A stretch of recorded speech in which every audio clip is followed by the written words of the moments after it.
First part में हमने अशोक से सम्राट अशोक बनने तक का सफर जान लिया कि कैसे वो मौर्य साम्राज्य के राजा बने। एंड आज इस वीडियो में हम सम्राट अशोक से महान सम्राट अशोक बनने की कहानी को जानेंगे और ये भी जानेंगे कि किस वजह से वो महान बने।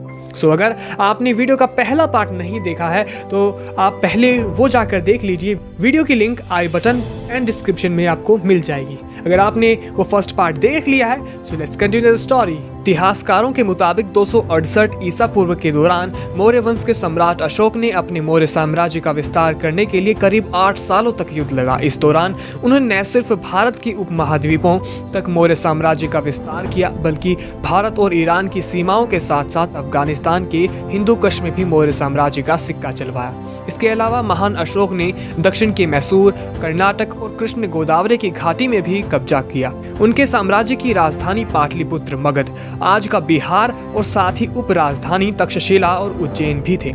इस तरह सम्राट अशोक का शासन धीरे धीरे बढ़ता ही चला गया और उनका साम्राज्य उस समय का सबसे बड़ा भारतीय साम्राज्य बना। हालांकि सम्राट अशोक मौर्य साम्राज्य का विस्तार तमिलनाडु, श्रीलंका और केरल में करने में नाकामयाब हुए। तकरीबन 261 ईसा पूर्व में भारतीय इतिहास के सबसे शक्तिशाली और ताकतवर योद्धा सम्राट अशोक ने अपने मौर्य साम्राज्य का विस्तार करने के लिए कलिंग, वर्तमान में जिसे उड़ीसा बोला जाता है, उस राज्य पर आक्रमण कर दिया एंड उनके खिलाफ एक विध्वंसकारी युद्ध की घोषणा की। इस भीषण युद्ध में करीब 1 लाख लोगों की बेरहमी से हत्या कर दी गई और मरने वालों में सबसे ज्यादा संख्या थी सैनिकों की। इसी के साथ ही इस युद्ध में करीब 1.5 लाख लोग बुरी तरह घायल हो गए। इस तरह सम्राट अशोक कलिंग पर अपना कब्जा जमाने वाले मौर्य साम्राज्य के सबसे पहले शासक तो बन गए, लेकिन इस युद्ध में हुए भारी रक्तपात ने उन्हें हिला कर रख दिया। कलिंग के विनाशकारी युद्ध में हुए कई सैनिक, महिला और मासूम बच्चों की मौत एवं रोते बिलखते घर परिवार देख सम्राट अशोक का हृदय परिवर्तन हो गया। इसके बाद सम्राट अशोक ने सोचा कि यह सब लालच का दुष्परिणाम है और साथ ही उन्होंने अपने जीवन में फिर कभी युद्ध नहीं लड़ने का संकल्प लिया।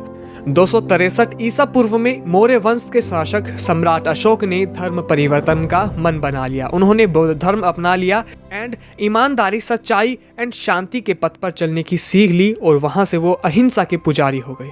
बौद्ध धर्म अपनाने के बाद सम्राट अशोक एक महान शासक एवं एक धर्मपरायण योद्धा के रूप में सामने आए। इसके बाद उन्होंने अपने मौर्य साम्राज्य के सभी लोगों को अहिंसा का मार्ग अपनाने और भलाई के कामों को करने की सलाह दी और उन्होंने खुद भी कई लोक हित के काम किए। साथ ही उन्होंने शिकार और पशु हत्या पूरी तरह छोड़ दिया, ब्राह्मणों को खुलकर दान किया एंड कई गरीबों और असहायों की सेवा की। इसी के साथ जरूरतमंदों के इलाज के लिए अस्पताल खोला एंड सड़कों का भी निर्माण करवाया। यही नहीं, सम्राट अशोक ने शिक्षा के प्रचार प्रसार को भी लेकर 20,000 से ज्यादा विश्वविद्यालयों की नींव रखी।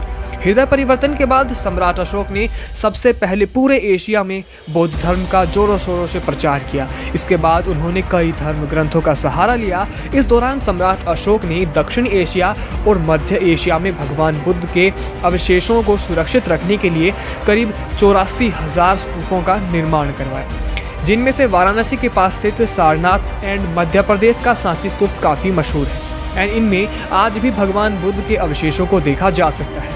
अशोक के अनुसार बुद्ध धर्म सामाजिक और राजनीतिक एकता वाला धर्म था।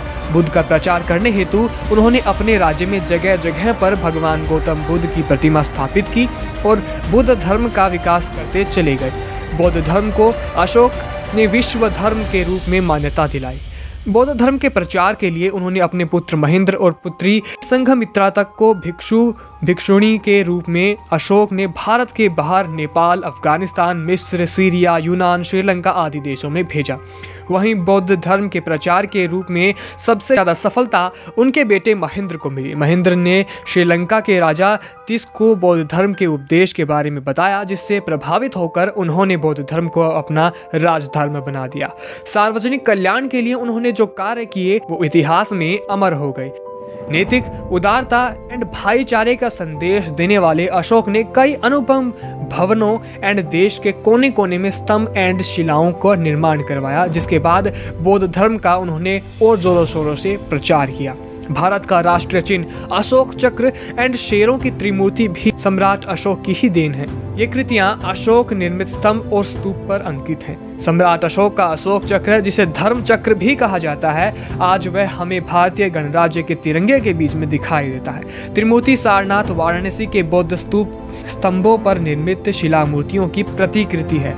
भारतीय इतिहास के सबसे महान सम्राट अशोक ने अपने आप को कुशल प्रशासक सिद्ध करते हुए बेहद कम समय में ही अपने राज्य में शांति स्थापित की।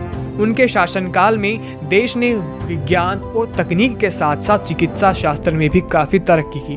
उन्होंने धर्म पर इतना जोर दिया कि प्रजा ईमानदारी और सच्चाई के रास्ते पर चलने लगी। चोरी और लूटपाट की घटनाएं बिल्कुल बंद हो गई। अशोक घोर मानवतावादी बन गए थे। वह रात दिन जनता की भलाई के लिए काम करते थे। उन्हें विशाल साम्राज्य के किसी भी हिस्से में होने वाली घटना की जानकारी रहती थी।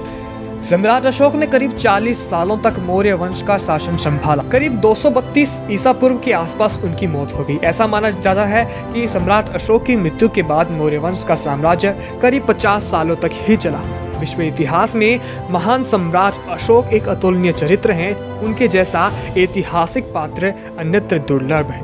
भारतीय इतिहास के प्रकाशवान तारे के रूप में वह सदैव जगमगाते रहेंगे। सो आपको कैसे लगी ये video, let me know in the comment section. अगर आप लोगों को ये वीडियो पसंद आई हो तो इस वीडियो को लाइक करना, शेयर करना एंड इस चैनल पे अगर आप लोग नए हो तो चैनल को सब्सक्राइब करके नोटिफिकेशन बेल को भी ऑल पे करना, ताकि आप कोई भी अपडेट्स मिस ना कर पाए। Thanks for watching.